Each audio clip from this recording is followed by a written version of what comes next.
So good morning.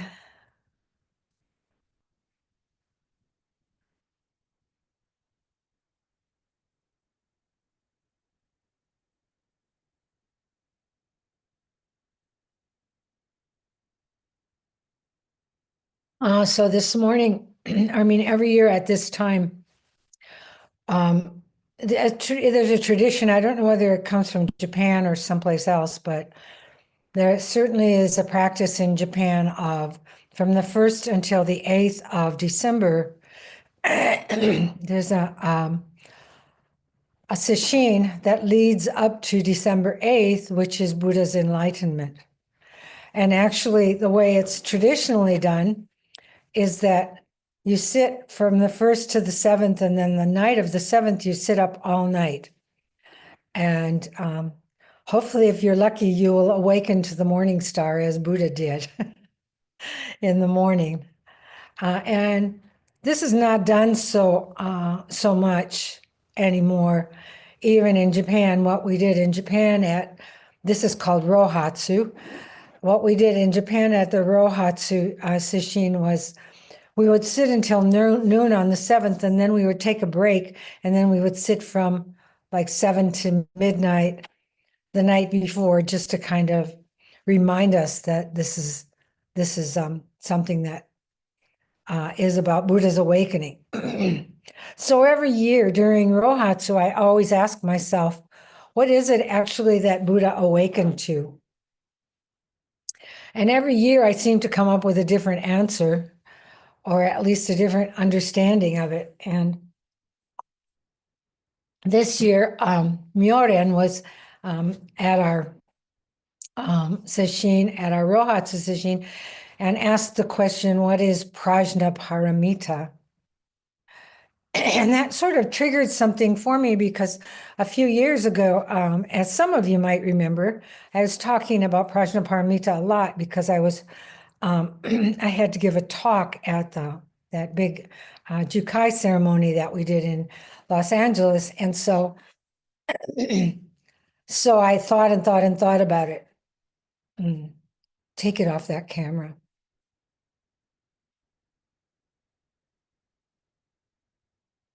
Take it off the above camera. Yeah, thanks. Yeah, that's better. Well, it doesn't help.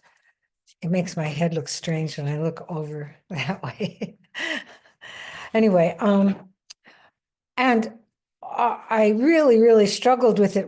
Each one of us was talking about one of the paramitas, and kind of prajna defaulted to me because everybody else chose theirs first. And so this has always been a question throughout my practice. What is prajna? There's a whole body of writings from early Buddhism about prajna paramita. Included in those is the Heart Sutra that we chant, and the Dainin Sutra. And so there's different aspects of it, but it's pages, it's books and books. In Japan, there's about, I don't know how many, 30 sets or so, more than that probably, of just stacks of 10 books each. And on New Year's Day, they will it's kind of disseminating the wisdom. Can you bring here one of these books? The books are like this, and there's a ceremony that you do where you touch it to your head, and then you do this, and then do this, and do this, sending it in all directions. And of course, most of the time mine was all over the floor, but you have to do like a stack of 10 of these. And we also did it at the big Jukai ceremony at the end. And what it is kind of spreading. It's sort of like giving back the merit, but it's sort of spreading the wisdom of the ceremony, or of the of our practice. It's sort of a way of sharing it without reading all of those, which would take days probably. because like I say, each person gets a stack of 10 of these to do. And last time I did it, I think there were about 10 or 12 of us doing it. And we each had a stack of 10 or 20 or something like that. Did you do that, Phoebe? Did you do that? How many people were there? There was a lot of them. Each one of us had like a few stacks, right? Yeah, you're muted. I didn't get to do it in LA. I had to leave before that, but I I did still it. can't hear you. Oh, okay. Anyway, Okay. if you get it back. So anyway, this prajna, one of the things that Pema Children says about prajna is she says that it's the underlying paramita for all of the paramitas, that they have that the spirit of prajna underlies them, and she calls them the transcendent actions. Their generosity, which is dana, morality or discipline, which is shila, and sometimes usually the precepts are talked about as shila, patience or kshanti, exertion or vigor or energy, virya, and meditation, or which is jhana, and the sixth one is prajna. And if you read the Diamond Sutra, it talks about the six paramitas, but it only talks about it from the perspective of dana, because it's assuming that if you can understand the spirit of dana, you can understand the spirit of all of the all of the paramitas. Paramita is usually translated as perfection, and this bothered me for a long time because I don't believe in perfection in the way that we usually think of it, because it seems like a stagnant kind of thing. It seems like what it implies is that, well, we can reach a state called perfection, and that doesn't really work with the teaching of impermanence. So that always bothered me. And then at one point I realized that it really is a verb, that maybe it should be called perfecting instead of perfection. That these are things that we're always trying to, you know, create more awareness of in our lives. And I'll talk about it a little bit from the perspective of dana. In the Diamond Sutra, it talks about dana as just giving without any expectation. This is how our dana statement reads. It's and just receiving. It's a giving and receiving thing, without any expectation of getting something in return, or some kind of result. If we give something to someone, expecting them to receive it and use it in the way that we imagined, or because it's hard to give a gift without having that sort of feeling of, oh, this person is going to love this so much, and then maybe they don't. I have a sister, my sister that died used to, she frequently did not like gifts that people gave her, and we had to kind of train her to act like she liked things, because it was embarrassing to see her response when she got something she didn't like.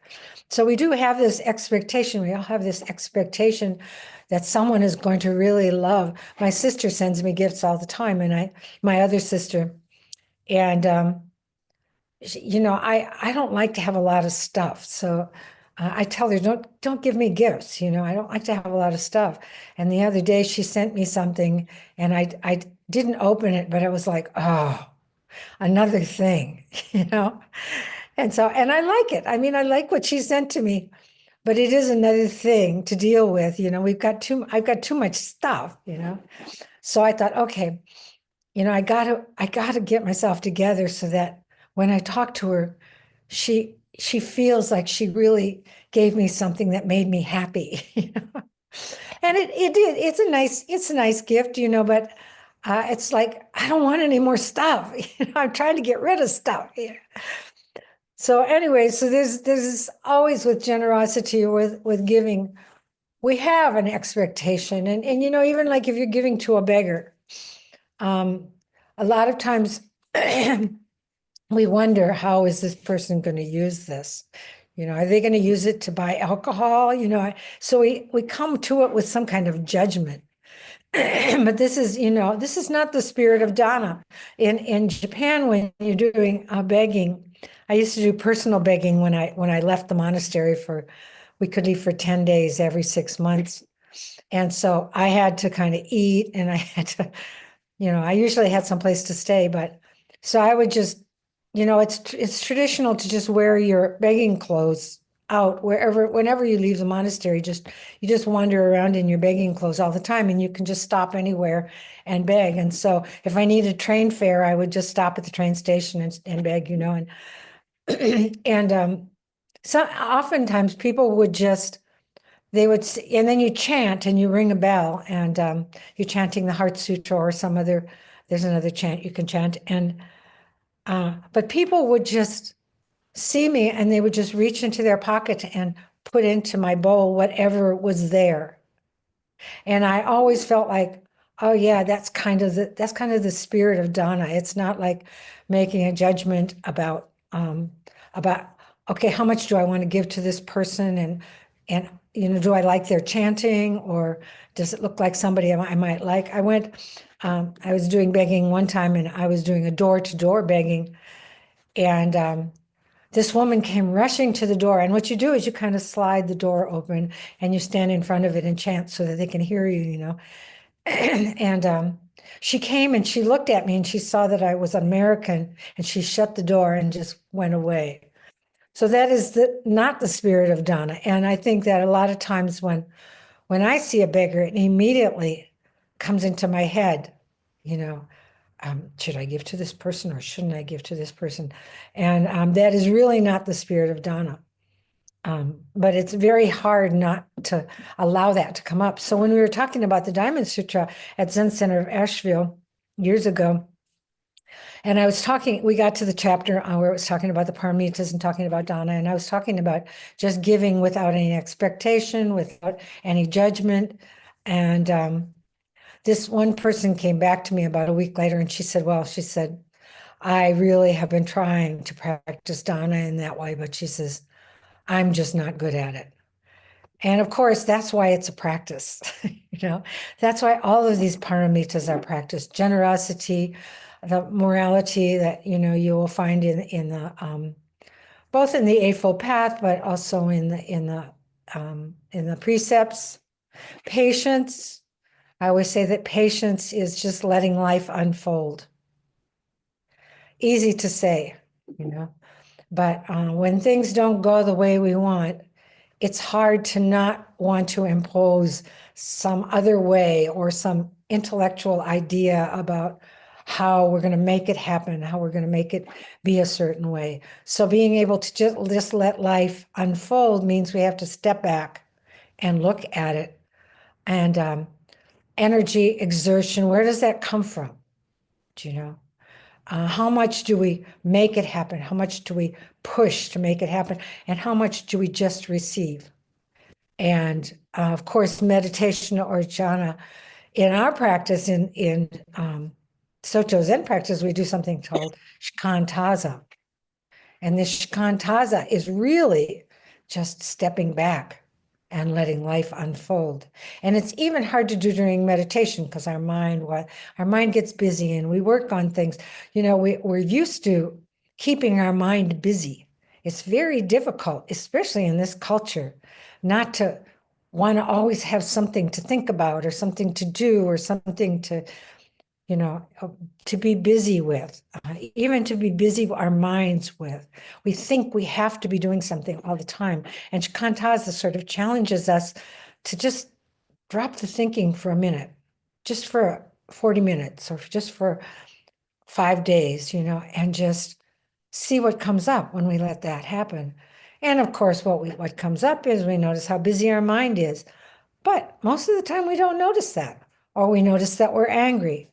We can carry anger for a long time without identifying it, So having this opportunity to recognize this tendency to want to do something, sometimes I say kantaza is to resist the compulsion to do something, because we do have this tendency.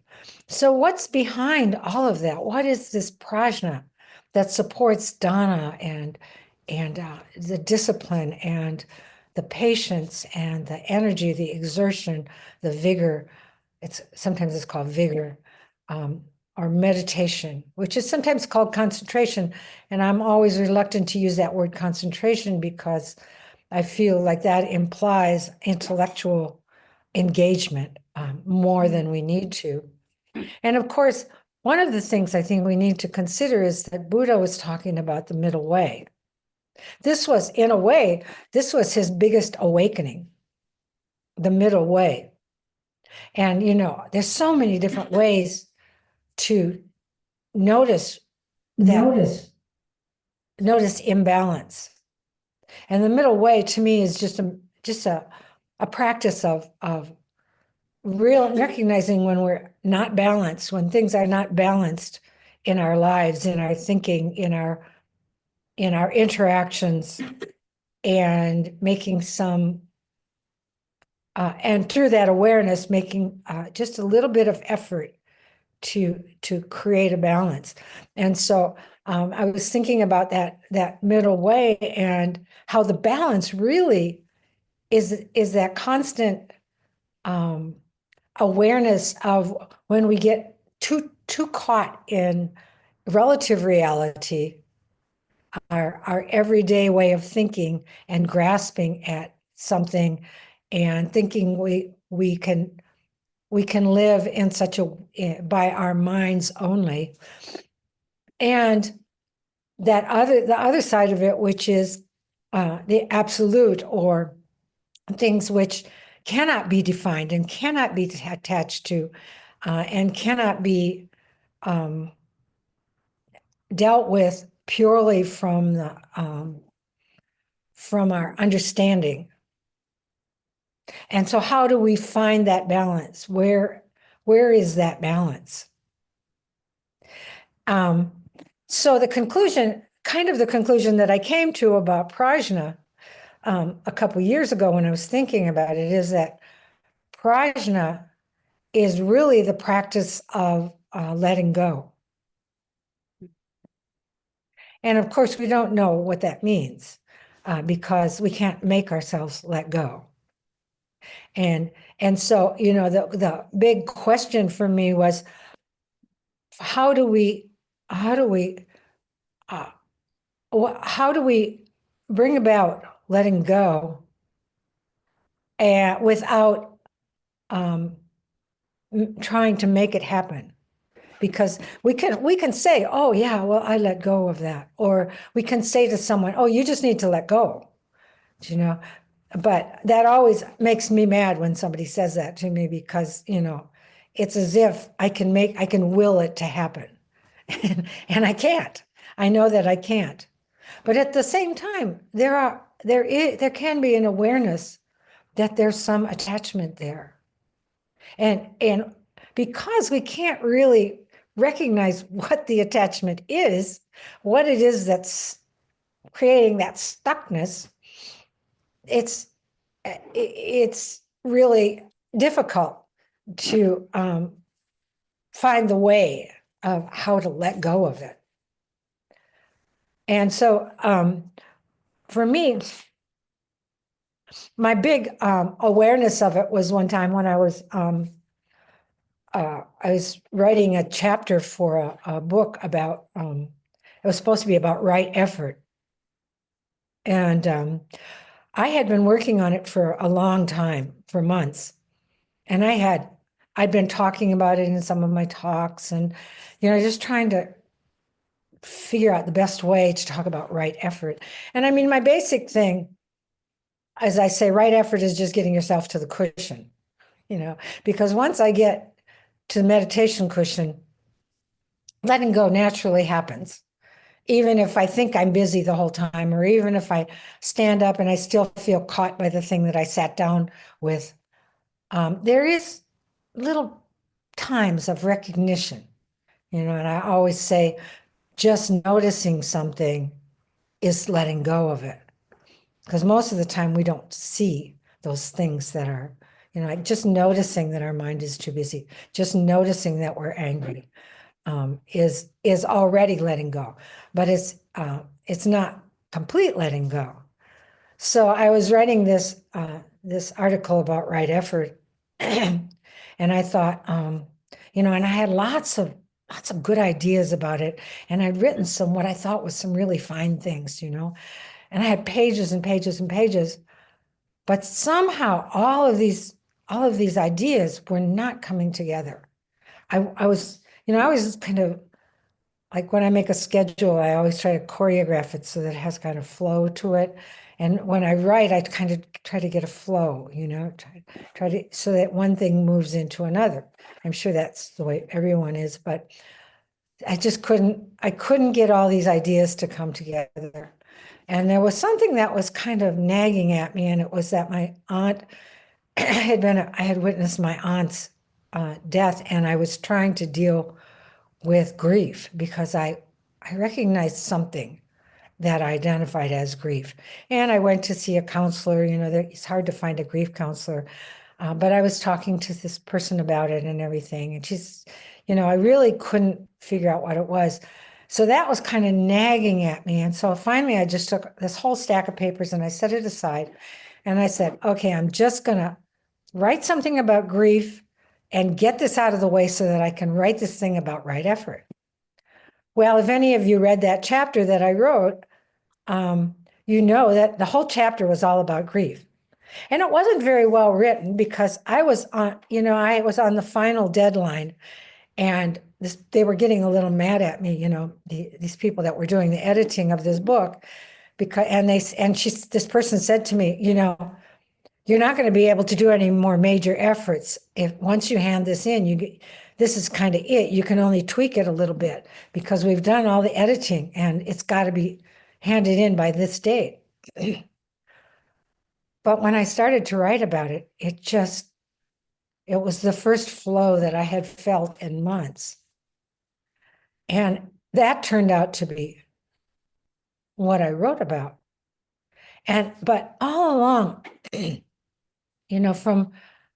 from like the first deadline, I had realized that there was something I needed to let go of in order to write this chapter.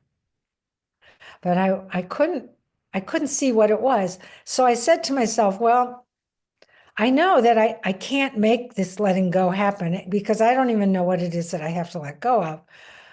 But I need to keep aware and keep, kind of, when I say this, I'm sort of feeling it in my body, sort of feeling like I need to just keep that awareness and and that will keep loosening it up.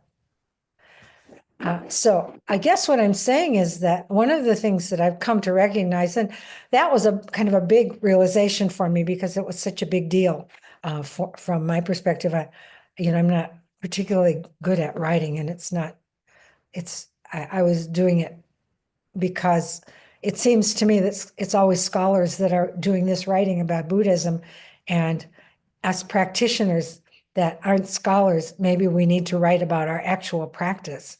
And so this is why I agreed to write. I ended up writing 3 chapters for 3 different books. But I think so this was a big kind of a big thing for me.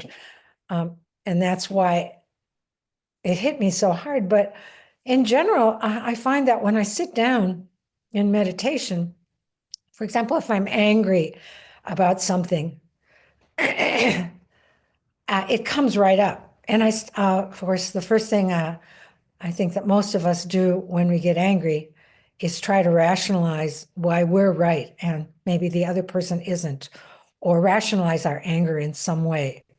I see myself doing it.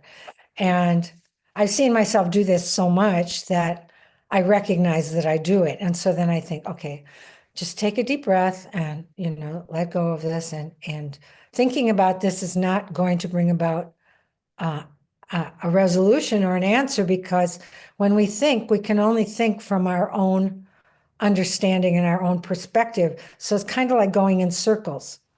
But when we can even let go of it for a second, it's like all beings come forth with their ideas, and they help us see where our thinking is a little bit off.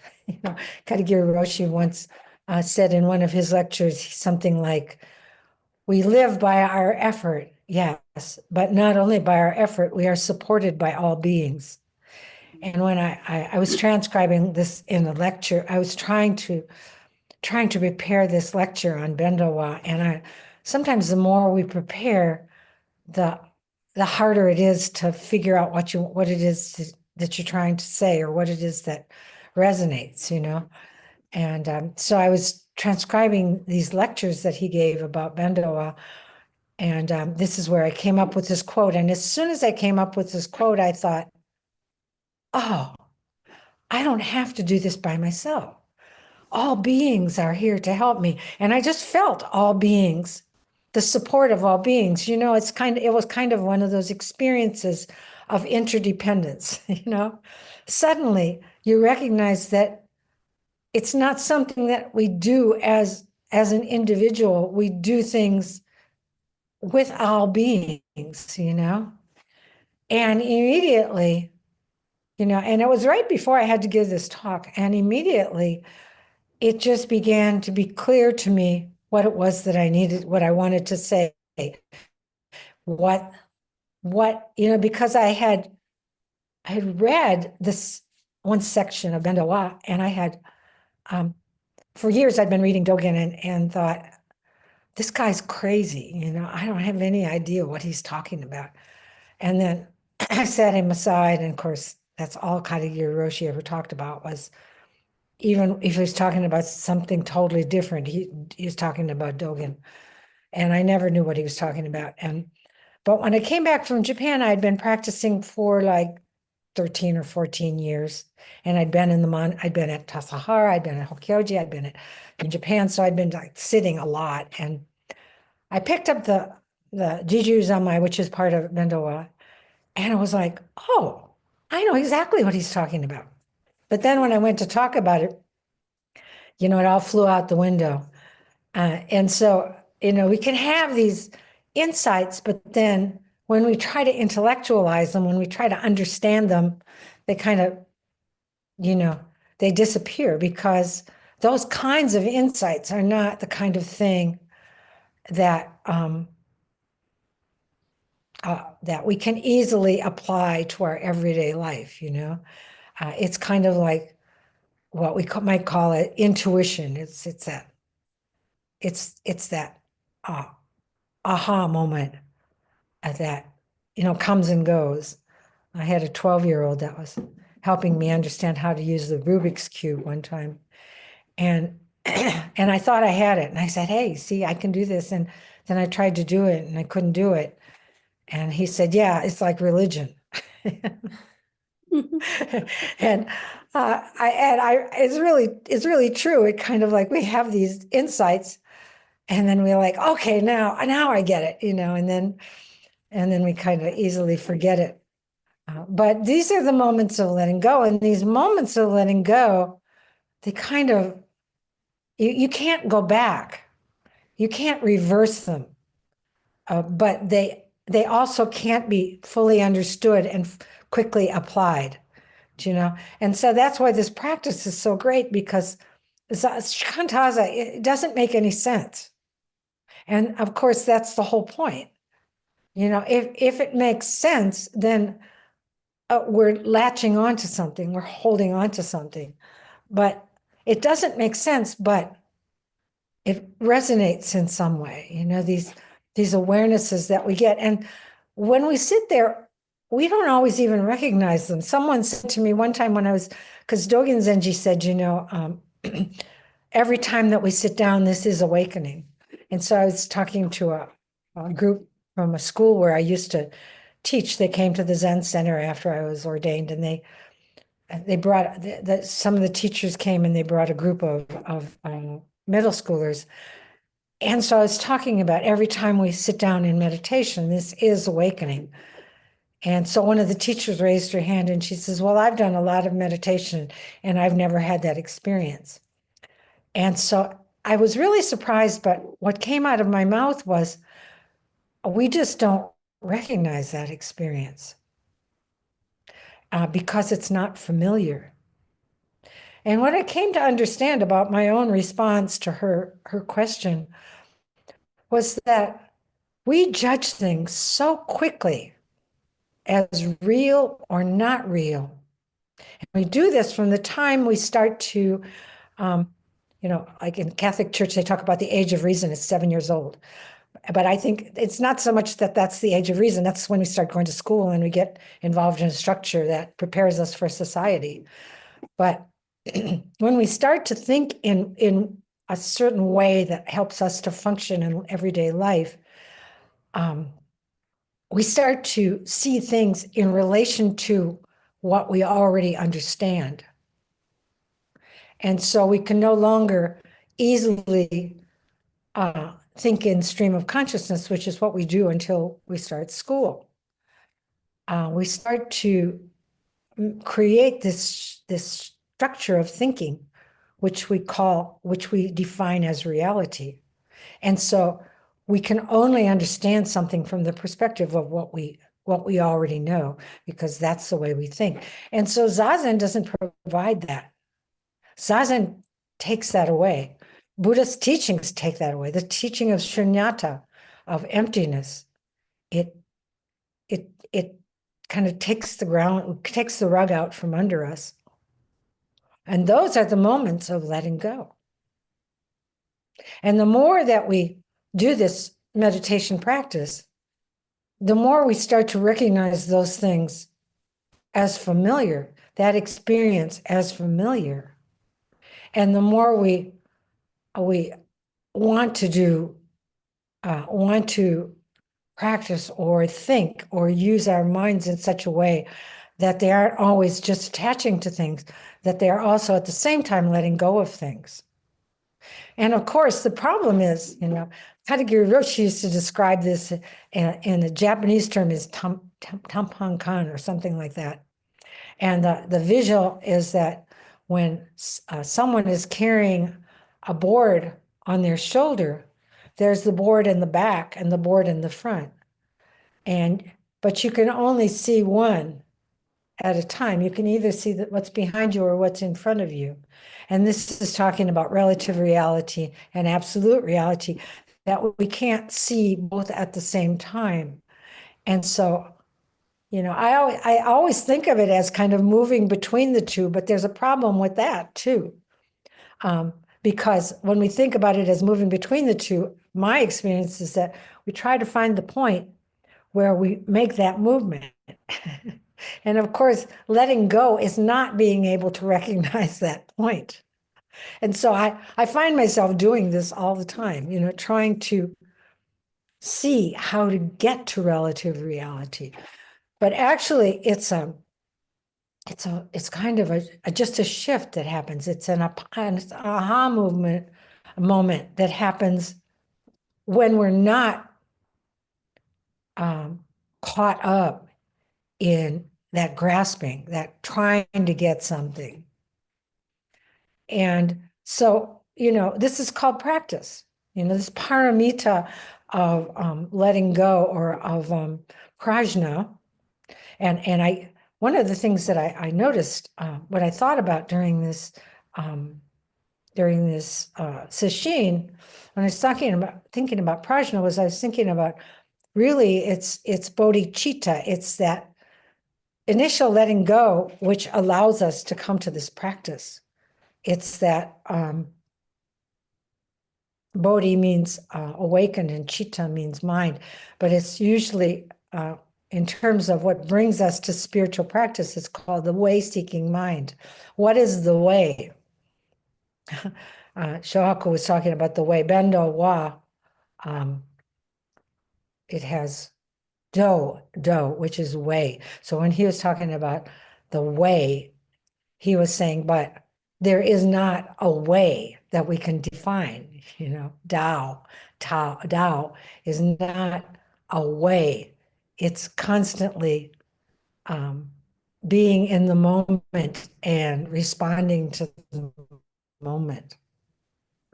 And so there's always this backing up. But the visual that I have with dukkha is that we're always chasing after, because we always feel like, well, I'm not enough, or I need to be more, or I need to get more, I need to have more, so we're always chasing after something.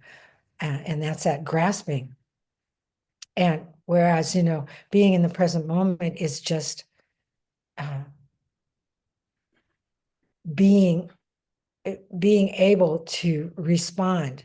So we catch ourselves chasing after. And so when we catch ourselves, that's an aha moment. That's a letting go moment. When we sit, we notice our mind is, one of my big things that I do in terms of trying to grasp is when I feel uncomfortable, even when I'm sitting on the cushion, I start to plan a trip, plan my day, plan what I'm going to do when sesshin's over, plan a meal. That's what my mind does. And I know I don't just do it in Zazen. This is what I do when I feel discomfort or when I feel like nothing's happening. We call it boredom, And Shikantaza feels very much like boredom at times, and the monastery really feels like boredom because you have sensory deprivation in the monastery. And we didn't have cell phones, of course, when I was in the monastery, and we didn't have personal computers. And so I remember I was asked to write something for the Minnesota Zen Center newsletter. And I sat down and I just started to write. And I write about, my life in the monastery. And I was like, it's so boring here that you can actually watch the dust collect on the windowsills, and it's within that boredom, what we call boredom, that we are really present. It's those moments when we say, my life is just falling apart. This is an awakening. We recognize that life doesn't, it's not this solid thing that we can get. So in Buddhism, there's 4 truths that are talked about. One is the truth of suffering, that we suffer, dukkha, because we always want to get something. That's the second noble truth. And then the second truth is the truth of impermanence, that things are always changing. I was thinking about that this morning, and I was thinking, every time I do something, it affects everything else. We don't even realize that, but that's really true. That's really how interconnected we are. So, well, that's impermanence, but impermanence and interdependence are very, very connected, so that there's always this movement that's going on. So impermanence is one of the truths. Suffering is one of the truths. Impermanence is one of the truths. Interconnectedness is one of the truths, that we're connected with everything, with all beings, that this is what life is. And then the final one is nirvana, which I love. Shohaku's translation is nirvana means freedom. So what is said about these 4 truths is when we awaken to impermanence and interdependence, this is freedom. When we aren't awakened to impermanence and interdependence, this is suffering. So this is what this practice is about.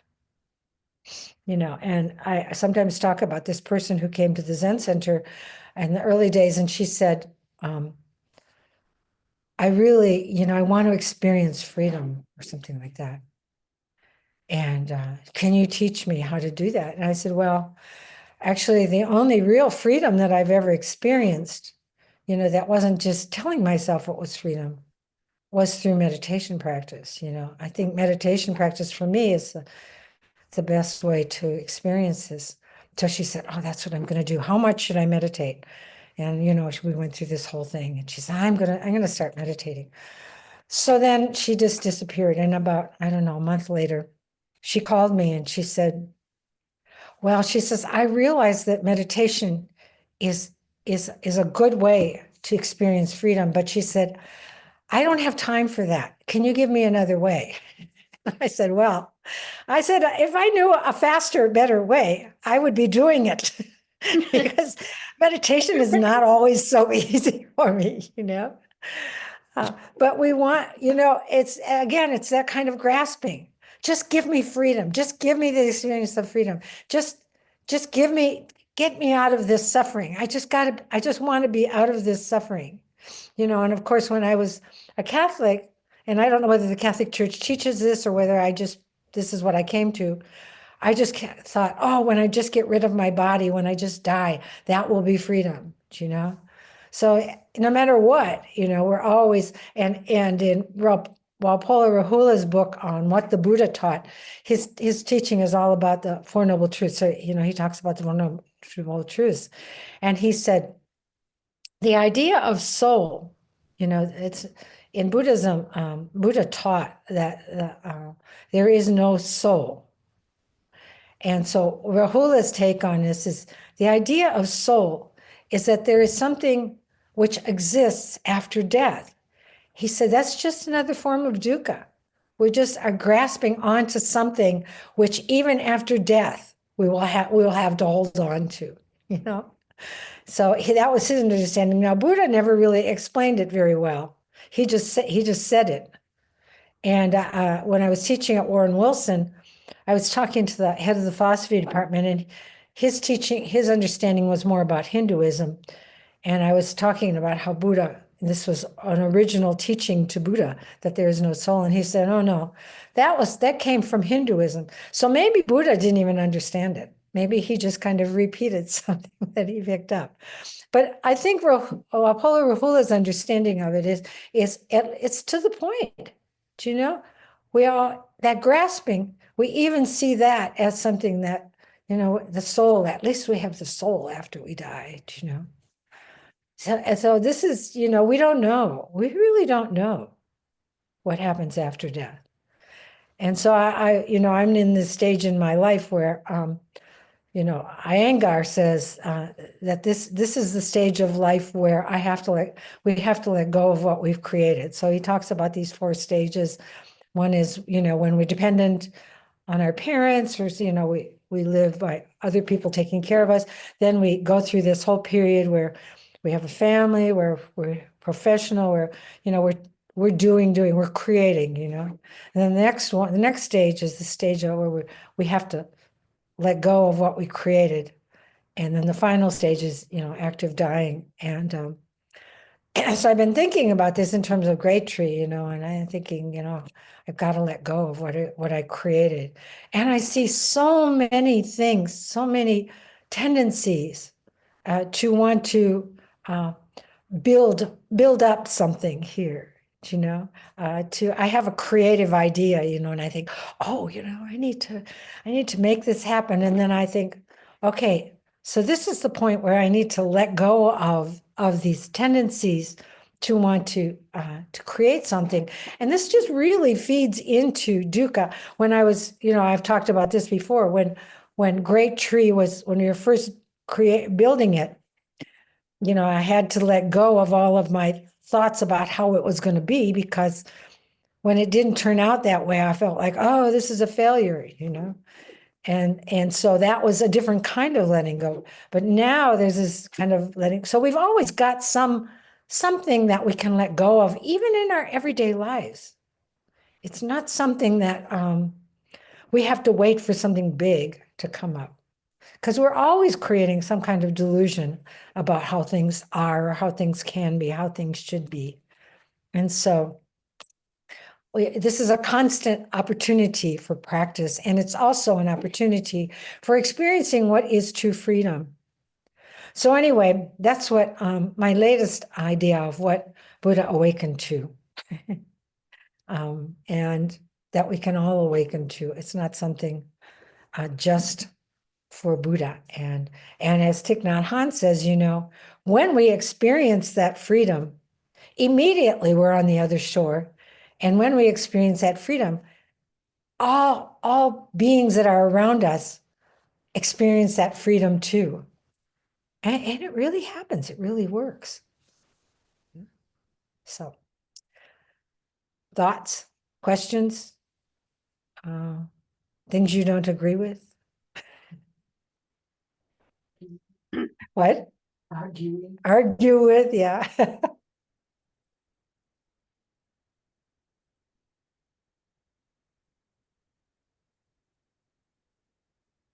Like when you're talking about free, like when you call it. Can you hear her?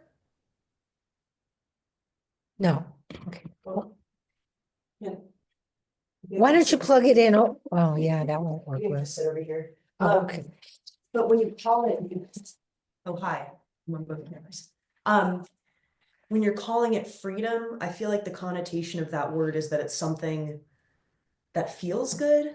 But I kind of feel like whenever, when you're talking about the soul and how we can't even grasp onto that and stuff, that feels like, and the act of letting go in general kind of just feels like the bottom drops out. Yes. It doesn't feel like freedom. It feels like nothingness, it's like scary, and I think that it's like it causes fear to imagine that freedom. So it's hard to try to let go and approach that freedom when ultimately it feels kind of scary to do so. Right. And I feel like one of the things that I have learned best from this practice is not to be afraid of being afraid.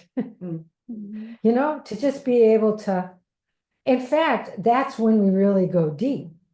And that's when we really let go, is when we just feel like the bottom has dropped out. That's really the present moment. And to get comfortable with that is one of the great benefits of this practice, I think. Yeah. So good. That's a really important point. Yeah. I feel like I'm not there yet. I'm definitely still afraid of being afraid. Well, yeah, and we all are. Yeah.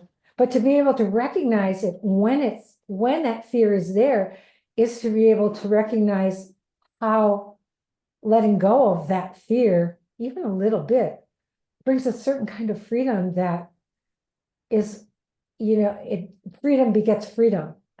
You know what I mean? So then it's a little closer the next time, or we get there a little more quickly the next time because the fear doesn't grip us, Yeah. So no, but none of us are there yet. I just had it the other night at Sesshin, it's just this terrible feeling like the bottom had dropped out and feeling like, and then saying, oh, wait a minute, that's right. You know what I mean? So, yeah, so thanks for bringing that up.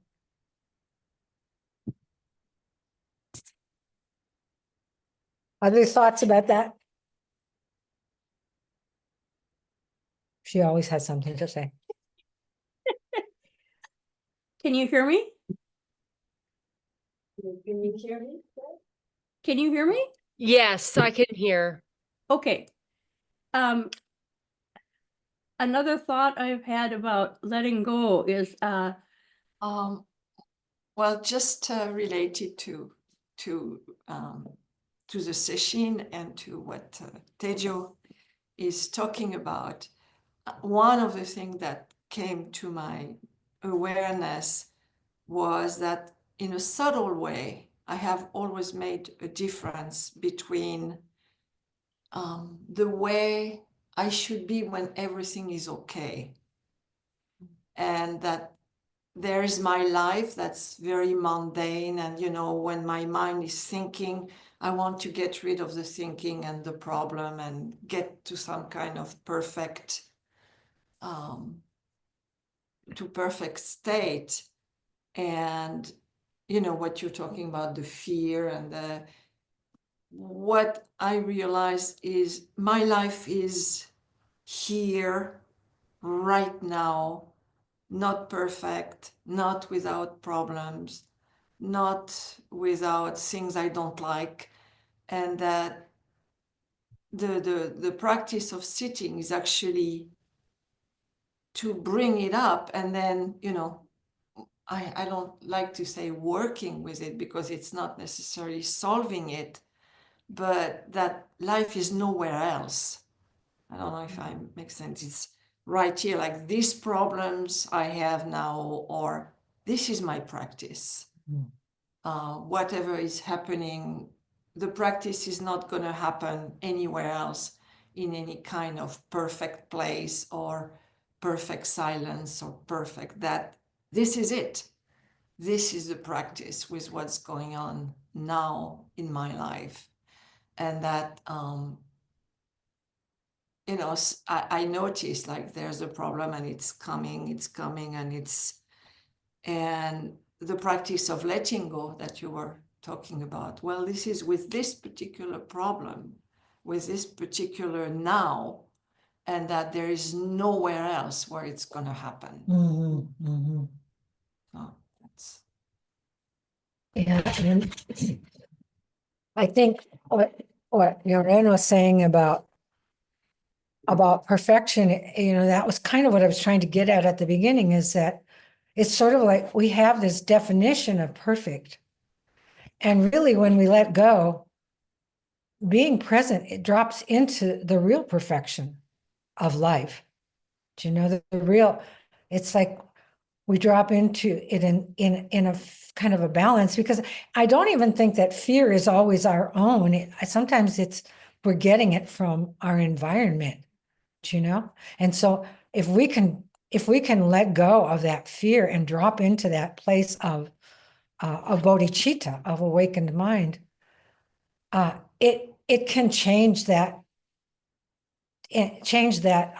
the whole world, really. You know, it can change a lot of things. You know, in the book Mindful Politics, for example, you know, all of the essays in there are talking about, you know, kind of that, not attacking or confronting, but kind of getting into the space where allowing, you know, and that's the real way to bring about change, you know. So I know it's 11 o'clock. If anybody has something they really want to say, please say it now or forever hold your peace. I think Phoebe was trying to say something, but Oh, you're unmuted, but I think your microphone must not be working. Right, I think you can't hear me, right? No, yeah, we can't hear you. You can? I can. They can. Okay, Oh, you can hear her? Yes. Hold on a minute. so should I say something try or not?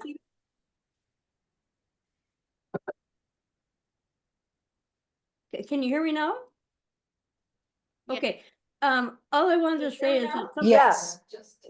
sometimes I think of the, Uh-oh. See, I took it off of this. okay, sometimes I translate that letting go to let it be, or allowing it, instead of sometimes we think that the result of letting it go is that it goes away, or that there's some effort required in letting it go. And if it doesn't go away, we think we didn't succeed in letting it go. And there's a lot of self-focusing in this, like trying to let it go. And if we think of it as letting it be, well, then we actually can let it go, because we're not trying to change it. In other words, if anger, for example, if I think that I want to let go of it so it will go away, I'm not letting go of it. I'm trying to make it go away. If I can let it be and just let it come and go, then maybe I am letting it go. You know, if I could just allow it, let it be, let it come and go like our thoughts come and go, and not try to control it. Even letting go can sound like we're trying to control it. Anyway, that's my. And also, even letting it be, we can do that too. We can say, oh, I'm letting it be. You know? But I think that coming at it from that perspective is probably a little more helpful. Yeah, thank you for that. Yeah, do you want to say something, Lisa? Yeah, I just wanted to thank Phoebe for that feedback because that it's like I struggle with the concept letting it go and that struggle of like it's not going, it's not gone. And so you've just given me at least a stepwise in that, okay, maybe just let it be. Just Yeah. let it be.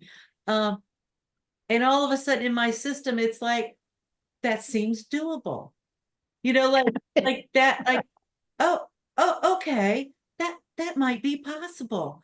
Like it's getting me a step closer to letting it go.